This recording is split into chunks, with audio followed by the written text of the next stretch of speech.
अस्सलाम वालेकुम दोस्तों, कैसे सब। उम्मीद करता हूँ कि सब ठीक ठाक होंगे। आज 29 रमज़ान मुबारक है, तो शायद रमज़ान की आखिरी अफ्तारी हो। तो आज की अफ्तारी हमारी ख़ास अफ्तारी है। आज की अफ्तारी हमारे ख़ास दोस्तों के पास है, जिसमें मैं और मदरसे के बच्चे भी होंगे। तो सारा रमज़ान बहुत सी दावतें आई हैं, बहुत से जो है ना दोस्तों ने कहा कि अफ्तारी करनी, लेकिन अफ्तारी किसी के घर में नहीं की, क्योंकि मस्जिद में कोई अफ्तारी करवाने वाला नहीं। तो मैं ख़ास तौर पे मस्जिद में सारी रमज़ान की सारी अफ्तारी मैंने मस्जिद में की हैं। तो आज की अफ्तारी सिर्फ़ मस्जिद से बाहर कर रहा हूँ। आज की अफ्तारी दोस्त के घर पे होगी, जिसमें मैं और मदरसे के बच्चे होंगे। तो आज की अफ्तारी हमारे लिए ख़ास अफ्तारी है।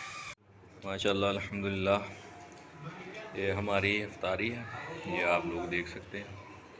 और ये बच्चों की अफ्तारी करवाई है भाइयों ने, ये देखिए। अल्लाह ताला इनके रिज़्क़ में बरकतें अता फ़रमाए।